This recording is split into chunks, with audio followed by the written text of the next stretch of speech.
1918, we have the first documented evidence of an invention by an American woman, a new method for cleaning and curing corn.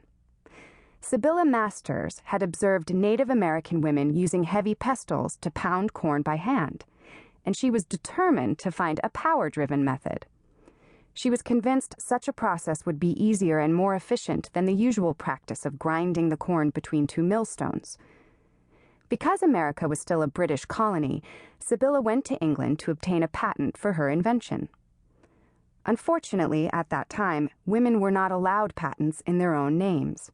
In fact, women did not legally own any property whatsoever and were themselves considered to be the property of their husbands.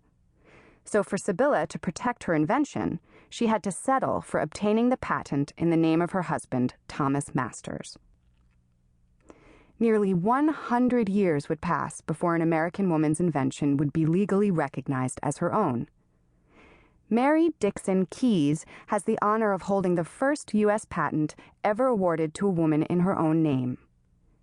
Mary created an innovative process of weaving straw with silk or thread, primarily for use in ladies' bonnets. Mary was awarded a patent in 1809, just as straw bonnets were becoming extremely fashionable. Her invention alone heightened the New England hat business, which in turn boosted the region's overall economy. Against the odds, women have invented. They succeeded when many thought they'd fail. Madam C.J. Walker, the daughter of former slaves, invented hair care products for African American women and a new method for selling them. She was born Sarah Breedlove, was orphaned at the age of 7, married at 14, and widowed at 20. For nearly 20 years, she labored doing other people's laundry. Madam Walker began her business with a single product, a lot of confidence, and $1.50. She went door to door giving free demonstrations and showing before and after photos of herself. Within 7 years, she had several hair care products and a thriving business. Madam C.J. Walker went on to become the first American woman self-made millionaire. Today, in living rooms and labs, women are inventing. They are combining their curiosity and creativity with persistence and optimism. They are imagining. They are thinking and talking. What if, they ask. How about, they wonder. Aha, they exclaim. And gradually, their ingenuity emerges. An inventiveness that touches all our lives and perhaps energizes our own creativity, women and men, girls and boys alike. These are a few of their stories.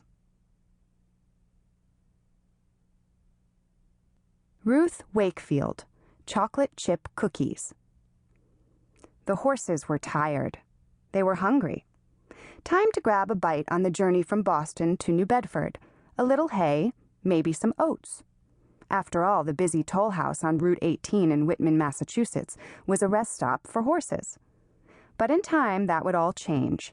Hay and oats would give way to salads and soups and chicken and white sauce, and, as luck would have it, chocolate chip cookies.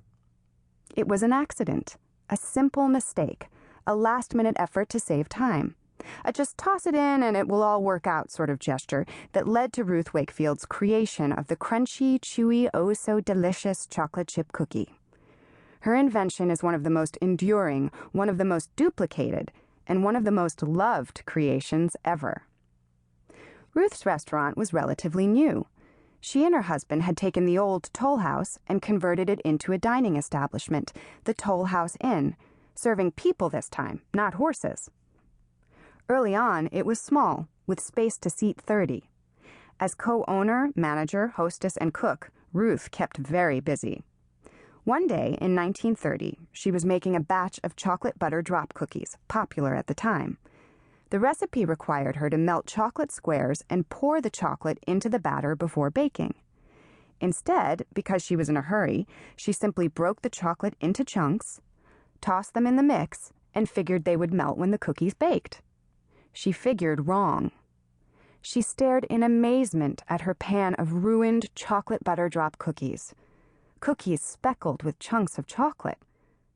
But then, Ruth tasted them. And so did her customers. The result?